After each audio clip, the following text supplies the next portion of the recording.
Bonjour à tous, je vous retrouve aujourd'hui pour la recette des sablés léopard. Vous allez voir, c'est très amusant à faire et c'est une façon assez originale de présenter vos sablés. Si vous avez aimé la vidéo, n'hésitez pas à me le dire en commentaire et à vous abonner si vous ne l'êtes pas encore, et également à me rejoindre sur les réseaux sociaux. La première étape consiste à réaliser 3 boules de pâte de 3 couleurs différentes, donc 2 petites et une plus grosse.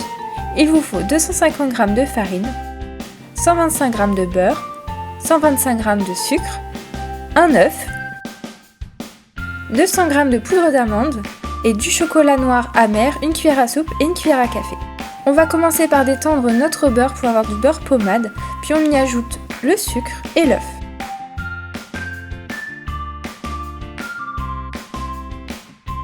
Une fois qu'on obtient un mélange crémeux, on va y ajouter la farine.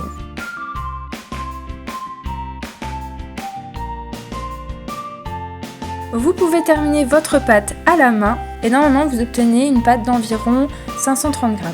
On va ensuite la diviser en 3 parties. Vous réalisez 2 petites boules d'environ 155 g et le reste vous rassemblez pour faire une 3e boule.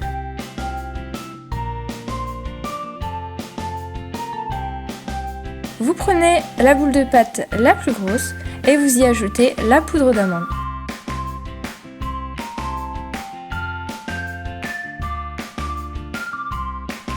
Une fois terminée, vous pouvez la réserver au réfrigérateur. Ensuite, vous prenez une 2e boule de pâte et vous y ajoutez une cuillère à café de cacao amer. Évitez d'ajouter de la farine, sinon vous allez changer la couleur de la pâte qu'on veut obtenir à la fin. Même chose, une fois terminée, vous la gardez au réfrigérateur. Enfin, on termine par la dernière boule de pâte dans laquelle on rajoute une cuillère à soupe, cette fois-ci de cacao amer. Et normalement, vous obtenez une pâte beaucoup plus foncée.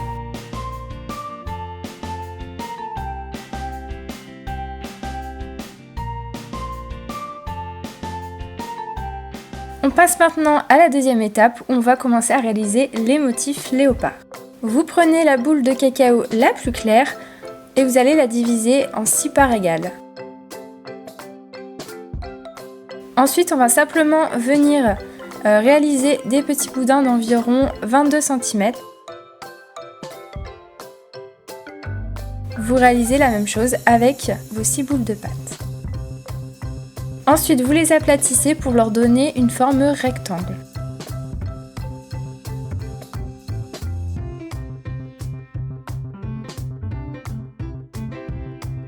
Et voilà la première partie réalisée. Maintenant, vous prenez la 2e boule de cacao la plus foncée, vous la divisez en 6 parts égales. Et on continue sur le même principe, on va réaliser 6 boudins. Cette fois-ci, néanmoins, on va venir les écraser. Le principe va être ensuite d'insérer les boudins plus clairs au milieu de la pâte plus foncée que l'on vient d'écraser. Et on va venir enrouler la pâte plus foncée autour de la pâte plus claire. Je vous laisse regarder les images qui seront, je pense, plus parlantes. Ne vous inquiétez pas si certains boudins sont plus recouverts que d'autres, ce n'est pas grave, ça vous fera simplement des taches ouvertes, c'est très joli aussi. Vous prenez votre dernière boule de pâte, vous la divisez en 6 parts égales et vous venez réaliser des boudins, cette fois-ci de 20 cm environ, et vous les écrasez.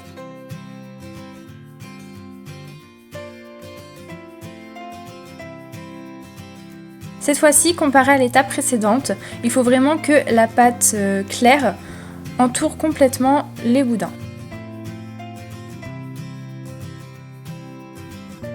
N'hésitez pas à reboucher si vous voyez que des petits trous se forment. Ensuite, vous coupez les extrémités pour que ce soit plus net.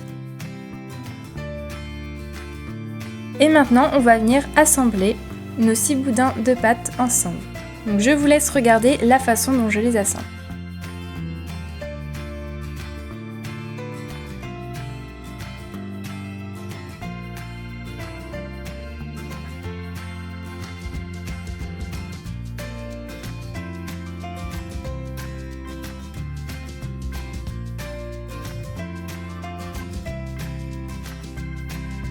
Attention, il ne faut pas qu'il y ait de trous entre vos boudins.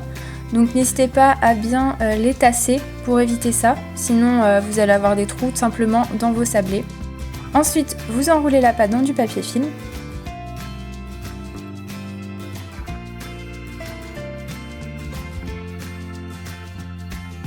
Encore une fois, on va venir rouler pour que ce soit vraiment net et bien lisser les bords. Et voilà, c'est bientôt terminé. Vous voyez que maintenant, il n'y a plus de trous à l'intérieur. On va venir réserver le boudin 30 minutes au réfrigérateur. Donc attention, il se peut qu'au bout de 30 minutes, votre pâte ne soit pas assez durcie. Donc voici un exemple de ce qu'il ne faut pas faire. Vous voyez, la pâte s'écrase complètement, donc là vous êtes en train simplement de ruiner les motifs. Donc je vous conseille, si c'est le cas, de le remettre au réfrigérateur, voire même au congélateur quelques instants, pour obtenir une coupe vraiment nette et ne pas abîmer vos motifs. Donc ici vous voyez, c'est le bon exemple.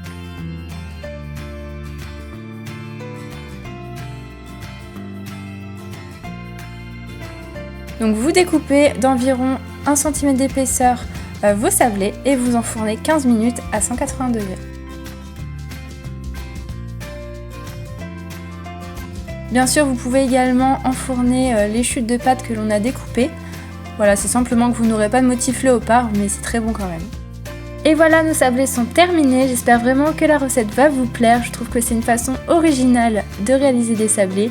En tout cas, si la vidéo vous a plu, n'hésitez pas à me le dire en commentaire et à vous abonner à ma chaîne si vous ne l'êtes pas encore, ça me ferait vraiment très plaisir.